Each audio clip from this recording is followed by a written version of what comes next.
Hi everyone. So I am supposed to be recording a video for you right now, but instead of doing that, we are about to have to do something else. Let me set you down somewhere. Let's see if maybe I can set you up here, if that will work. I think that will work. Okay, so here's the deal. Supposed to be recording a super fun video for you today. Super excited to record it. Was getting ready to set up to record it.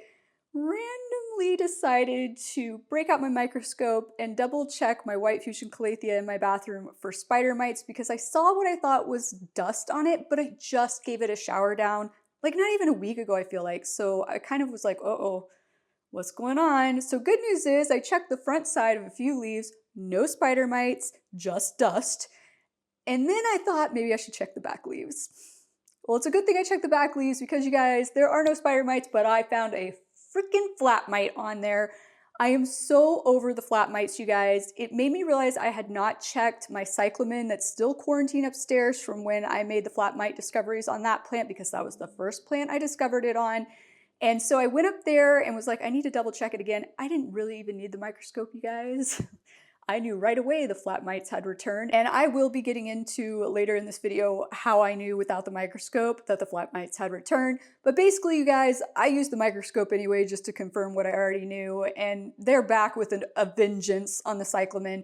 So instead of filming the video that I was going to film, we are going to go to war with these flat mites. Like, I want to cuss so bad right now, you guys. I am so over them. They are so resistant to treatments.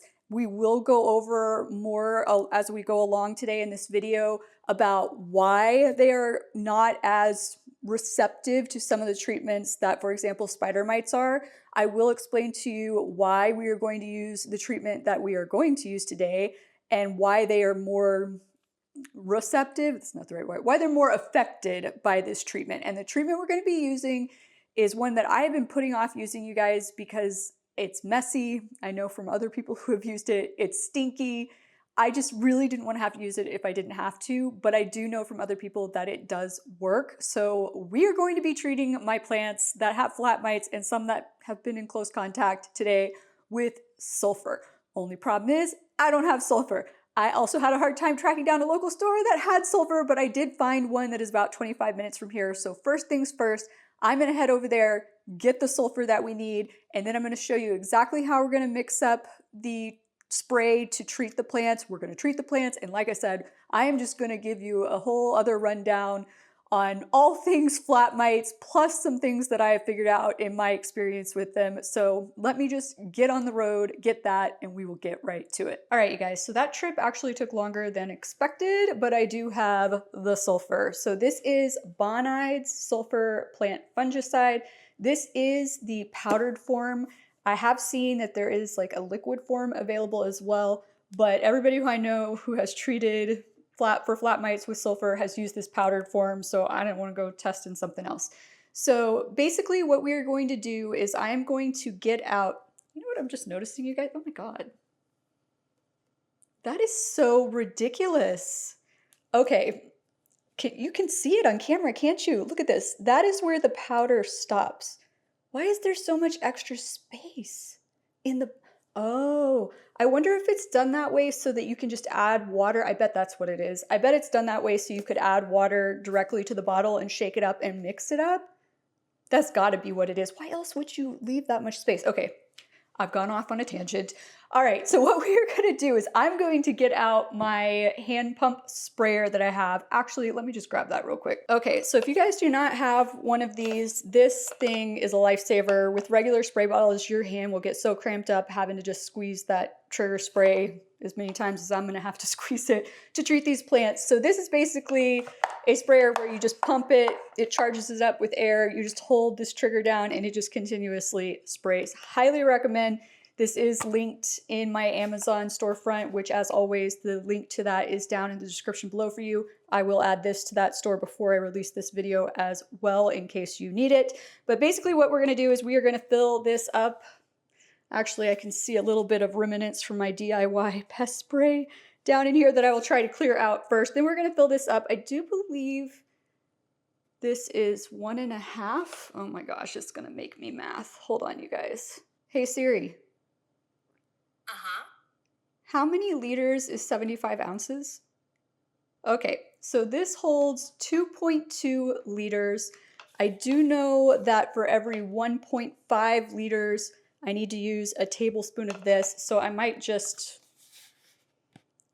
fill it up to 1.5 liters instead of trying to math my way through this, you guys, because I'm really kind of frustrated that I'm having to do this in the first place today. It is also 2:15, and you know this is every time something like this happens, I'm like, it's already past noon, and I'm like, okay, it's fine. I've got like half a day left to do this, and then the next thing I know, it's like 7 o'clock at night by the time I'm done. Hopefully this does not take us that long, but this is just how my life goes when I discover things like this. So I'm gonna get this mixed up, and then as I'm doing that, I am gonna fill you in on more about flat mites, what I've learned, why this is supposed to be more effective than other things. We'll recap everything that I've tried to and why I'm pretty sure they didn't work successfully, which, spoiler alert, user error. We'll get to that, but let's mix this up first.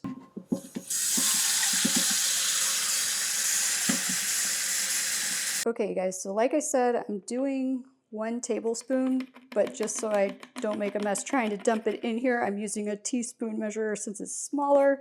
So I'm just gonna do 3 of these to equal a tablespoon.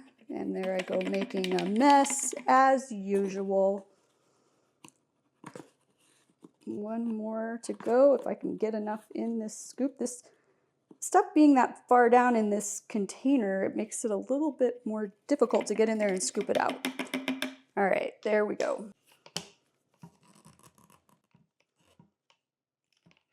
So while I'm shaking this up, let me explain to you why I knew the flat mites were back on my cyclamen without using my microscope. I've mentioned in the past that flat mites are microscopic and cannot be seen with the naked eye. However, they lay their tiny little red eggs, which cannot be seen by the naked eye individually, but they lay them in big, large clusters that when there's enough, you can see. And that's how I knew that they were back on my cyclamen. Okay, you guys, I've got this all shaken up. I will periodically reshake it in between applications. It already stinks. I'm here to tell you that right now. I'm not happy about it. I am going to mask up, glove up while I do this. Ideally, probably it would be best if you sprayed this outside, but naturally, it is the first cold day here. I had to move all of my outdoor plants that are in pots into the garage last night because, you know, when things go wrong, when you make unhappy discoveries, everything that can go wrong that day will go wrong, right? Is that Murphy's Law? Is that what that is? I can't remember. But basically, you guys, what we're gonna do instead of taking them outside is, fingers crossed, all of the plants that I know of that have flat mites downstairs are in my bathroom already. So we're just gonna spray those in my shower down here. The cyclamen is still sequestered upstairs, so we're gonna spray that one down in the shower upstairs. And while we're doing that, I'm gonna explain to you what I didn't do correctly with my previous treatment attempts to get rid of flat mites that led to them making a lovely comeback. Okay, while I'm spraying this down, recap, I originally attacked the problem with the flat mites with predatory mites, so beneficial bugs. I then, after applying beneficial bugs several times, switched back to using my DIY pest spray. So what did I do wrong? Because as I mentioned, user error was the problem.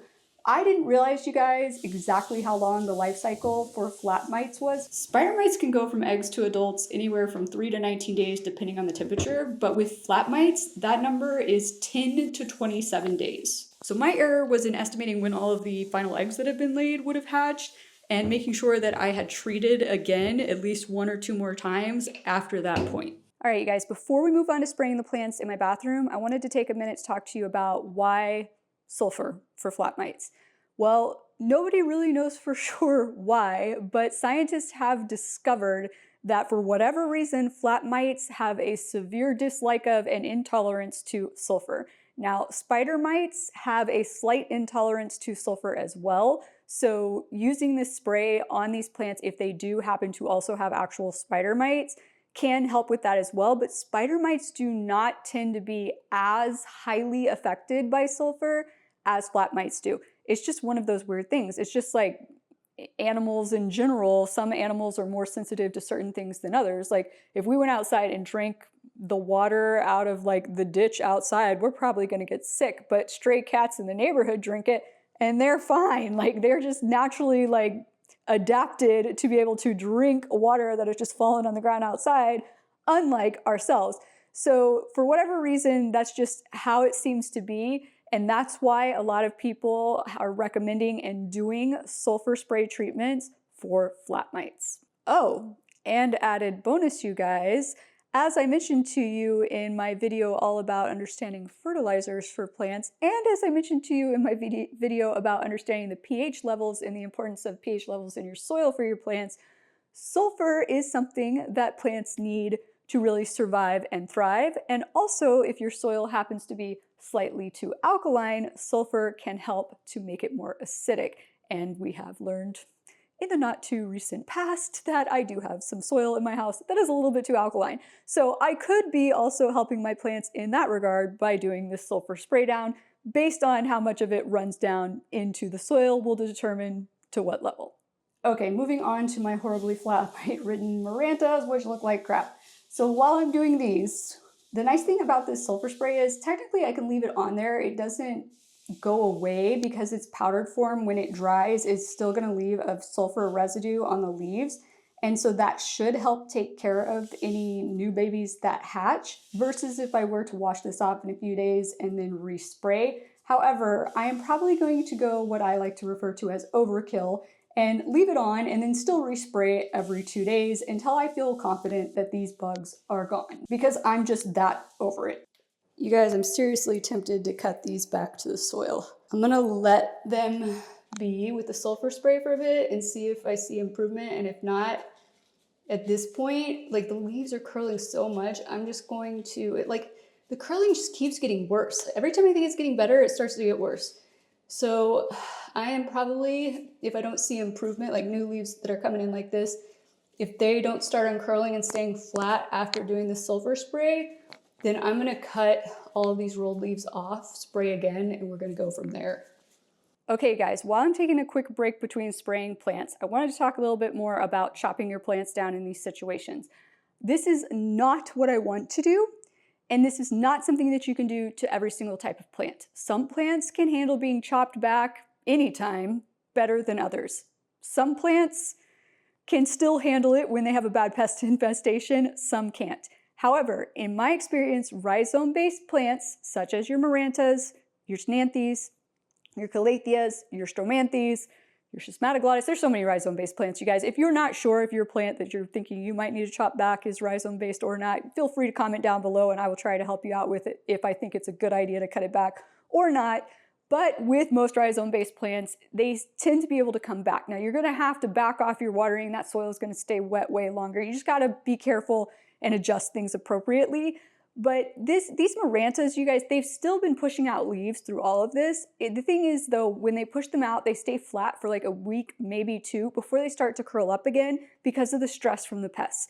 And because they're all curling up, now it can't photosynthesize as well. So I'm kind of at the point of, let's just chop it off. It's still wanting to push out leaves. If I chop the leaves off, I'm getting rid of some of the bugs. If I keep spraying, that's helping get rid of the rest of the bugs. And as long as it keeps pushing out new leaves, that may be what it takes to get it back. So once again, not entirely what I want to do, but like I mentioned earlier, sometimes desperate times call for desperate measures.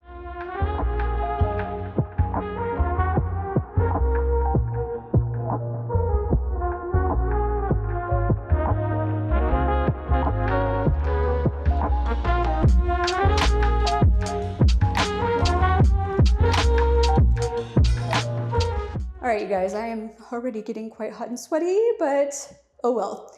Here's the thing though, I think what I'm gonna do is I am going to move the 2 marantas that I just sprayed upstairs to quarantine with the cyclamen. Since I know they're the worst, I am going to get my microscope out real quick and check the green maranta that's in the base of the tub. The last few times I've checked, I haven't seen any flat mites on it, but now that I've seen one on the white fusion calathea, I'm a bit concerned. So I'm basically gonna check the other plants in here real quick and then let you know what I discover. But what I'm hoping is maybe the white fusion calathea is the only other one that has them, and I only saw one. I'm gonna check some more leaves though to see what I see. And if I can't see a lot more, then I'm hoping maybe one treatment will take care of it. I'm still gonna do more, you know, lesson learned. But what I'm getting at is maybe she can stay down here and we can just take the 2 worst plants upstairs, and then it will be easier to get everything under control in this bathroom. But let me get my microscope and see what we're looking at. Well, you guys, bad news. She has spider mites too. I'm only seeing them on one leaf though, and it also looks like there's some dead bugs on there. Like, I don't know, maybe there was still some beneficial bugs on her. I have no idea, but I could only find bugs on that one leaf that I found them on earlier, but I did see a live crawling, what looked like flat mite. Now, sometimes flat mites when they're babies can look a little bit like spider mite babies, but I did see an adult 2-spotted spider mite. It wasn't moving, but it looked alive. Like, I am not happy. So she's definitely getting a full spray down. Like, I probably still will, since it doesn't seem too bad on her. I think what I'll do is I'll sequester the Marantas upstairs and just keep her here because I know she's happy in this window. I know she throws a bigger fit more easily than some of my other Calathea, so I don't really want to move her to a different location and make it worse. So that's probably what we're gonna do for now. I need to check the green Maranta still. I got kind of depressed about the white fusion Calathea and wanted to update you on that first before I saw what surprises waited for me on the green Maranta, so here goes nothing. All right, you guys, interestingly enough, I see what I thought might be flat mite damage on the green Maranta, but I couldn't find a sign of a flat mite or a spider mite anywhere on those leaves under that microscope, and I checked a lot of leaves, so somehow maybe it has survived unscathed. We're still gonna treat it, obviously. I checked the cordatum that is hanging up here. It hasn't come into contact with anything or any of the plants, but you know that bugs can crawl up that window and get on it, but I don't see anything there, but we're still gonna treat it. And then there is the Dischidia over here that could potentially have them, so we are going to spray it down. It's just really hard to check on that plant because the leaves are so small. I can't like press them flat against the microscope, and you guys know I have essential trimmers that make me shake, so it's hard for me to hold it still enough and get the microscope focused. So hopefully this means that we just have minor pests on the white fusion Calathea and nobody else in here other than the 2 known Marantas that we will now move upstairs. But let's go ahead and get these other plants sprayed down. All right, you guys, so it turns out the green Maranta, the Dischidia, and the cordatum all needed to be watered. So I kind of figured why not just give them a complete shower down to water them, so that way if there are pests, I can wash some of them off before I spray it down. So those are back where they originally were drying, and I will spray them down with the sulfur spray either later tonight when they're completely dry or first thing tomorrow morning. So that just leaves the white fusion left to spray down. For those of you who might be wondering why I didn't move my white fusion Calathea out of my bathroom when I discovered that the Marantas had flat mites, honestly, I didn't move her for multiple reasons. One, I just always kind of assumed she might have spider mites, even if maybe my DIY pest sprays are keeping it in check. Doesn't mean that I'm eradicating every single pest that's on her. She could have a few spider mites at any given time. And just by doing my regular sprays on her a couple times a month, it helps just keep it under control so that I never really think she has a spider mite infestation, because it never gets to the point of seeing webbing or damage or anything like that. So because I always just naturally assume she has a pest on her, I didn't really want to move her somewhere else where she may be in contact or closer to other plants and then it could spread. Plus, you guys, she tends to be a little bit more fussy about change than some of my other plants. And I figured if I moved her to a different location where the light was different, I could end up making things worse. And if I were to stress her out more, she could be more susceptible to the pests. And pests have a way of sensing that. And it's like they just flock to plants that they know are distressed because they know they're going to be able to take over more easily. So those are the main reasons that I chose not to move her. And I have been keeping a close eye on her. So I'm happy that we did catch what's going on right now when it seems like it's very limited and should be easy to eradicate. All right, guys, well, that is done, at least for now, because I'm gonna have to repeat those sprays who knows how many more times. Definitely not how I wanted to be spending the second half of my day today. My arm is exhausted right now from all of that. I'm gonna set y'all back up on the mantle so that I am not more shaky than normal. Let's get you tilted down a bit here. But I really hope that you guys have found this video helpful today, whether or not you have dealt with flat mites before or not, and hopefully it prepares you for if you unfortunately have to deal with them in the future. If you have dealt with them and used the sulfur treatment before, comment down below and let us know. I will, of course, give you guys an update on how well this treatment goes. In that update video, I will also let you know exactly how many times I sprayed the plants, how many days apart, did I wash it off, all of those good fun things. But if you have found this helpful, please be sure to click that like or subscribe button down below, and I look forward to seeing you guys again next time. Aloha!